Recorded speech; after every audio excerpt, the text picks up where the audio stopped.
سب سے بڑے گناہ وہ کام ہیں جن کو اللہ تعالیٰ نے قرآن میں اور اس کے رسول نے سنت کے ذریعے منع فرمایا، اور جو مسلمانوں کی پہلی نیک نسل کے اعمال سے واضح ہو چکے ہیں۔ پہلی نیک نسل سے مراد صحابہ کرام کی نیک نسل ہے۔ اللہ تعالیٰ نے سورۃ نساء کی آیت نمبر 31 میں ارشاد فرمایا، ارشاد بانی تعالیٰ ہے، اعوذ باللہ من الشیطان الرجیم، بسم اللہ الرحمن الرحیم، ان تجتنبوا کبائر ما تنہون عنہ نکفر عنکم سیئاتکم وندخلکم مدخلا کریما۔ ترجمہ: اگر تم بڑے بڑے گناہوں سے جن سے تم کو منع کیا جاتا ہے اجتناب رکھو گے تو ہم تمہارے چھوٹے گناہ معاف کر دیں گے اور تمہیں عزت کے مکانوں میں داخل کریں گے۔ اسی طرح سورۃ شورى کی آیت نمبر 37 میں ارشاد فرمایا، والذین یجتنبون کبائر الاسم والفواحش واذا ما غضبوا هم یغفرون۔ ترجمہ: اور جو بڑے بڑے گناہوں اور بے حیائی کی باتوں سے پرہیز کرتے ہیں اور جب غصہ آتا ہے تو معاف کر دیتے ہیں۔ سورۃ نجم میں بھی اللہ تعالیٰ نے بڑے گناہوں سے بچنے کی تاکید فرمائی۔ اللہ کے نزدیک سب سے بڑا گناہ شرک ہے۔ شرک کے معنی کسی چیز کو اللہ تعالیٰ کا شریک ٹھہرانا، اس کو مالک، خدا، رازق اور اسی طرح کے اس کے بارے میں عقیدے رکھنا۔ سورہ نساء کی آیت نمبر 48 میں ارشاد باری تعالیٰ ہے، ان اللہ لا یغفر ان یشرک بہ ویغفر ما دون ذلک لمن یشاء ومن یشرک باللہ فقد افتری اثما عظیما۔ ترجمہ: خدا اس گناہ کو معاف نہیں کرے گا کہ کسی کو اس کا شریک بنایا جائے اور اس کے سوا اور گناہ جس کو چاہے معاف کر دے، اور جس نے خدا کا شریک مقرر کیا اس نے بڑا بہتان باندھا۔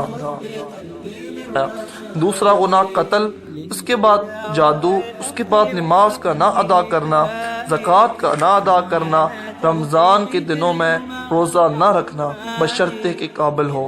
حج نہ ادا کرنا بشرطے کے قابل ہو اور مال و دولت رکھتا ہو،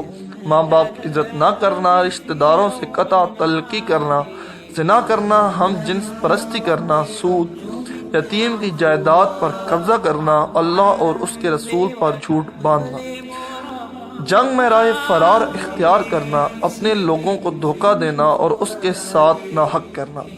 تکبر اور جہالت کرنا، جھوٹا گواہ بننا، شراب پینا، جوا کھیلنا، پاک عورتوں پر بہتان باندھنا، مال غنیمت میں چوری کرنا اور اس کے علاوہ چوری کرنا، مسافروں سے چوری کرنا، جھوٹی قسم کھانا، جبر اور ظلم کرنا، غیر قانونی فائدہ حاصل کرنا، غیر قانونی طور پر مال اکٹھا کرنا، خودکشی کرنا، متواتر جھوٹ بولنا، غیر منصفانہ فیصلہ کرنا، رشوت لینا اور دینا، وہ مرد جو عورت کی تنقید کرے اور وہ عورت جو مرد کی تنقید کرے۔ اس کا مراد کہ مرد جو عورت کے کپڑے پہنے اور وہ عورتیں جو مردوں کے کپڑے پہنے، یا اسی طرح شوہر کے لیے حلال کرنے کے لیے طلاق یافتہ عورت سے شادی کرنا، اپنے آپ کو پیشاب کی چھینٹوں سے نہ بچانا، دکھاوا کرنا، دنیا کی خاطر دین کا علم سیکھنا، احسانات کی گنتی کرنا، اعتماد توڑنا،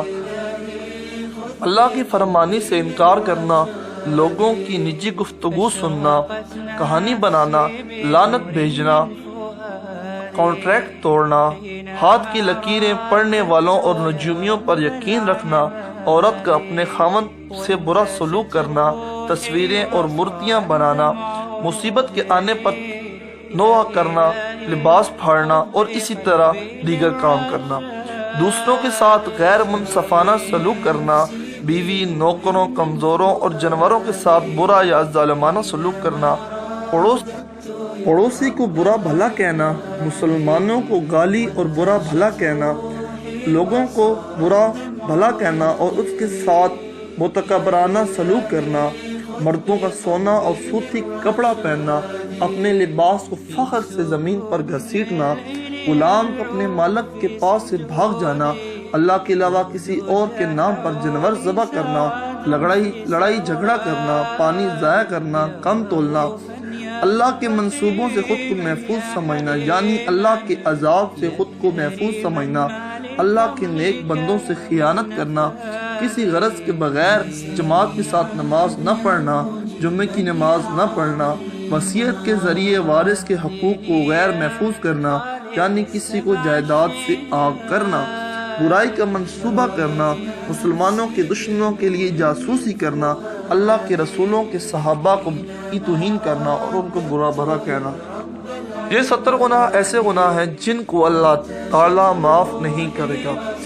ان کی معافی ایک ہی صورت میں ہو سکتی ہے کہ بندہ اللہ سے ان گناہوں کی بخشش مانگے اور ان سے آئندہ کے لیے توبہ کر لے۔ ان گناہوں کے علاوہ باقی سب گناہوں کو چھوٹے گناہ کہا جاتا ہے یعنی صغیرہ گناہ جن کو اللہ تعالیٰ بغیر بخشش اور معافی کے بھی معاف کر دیتا ہے۔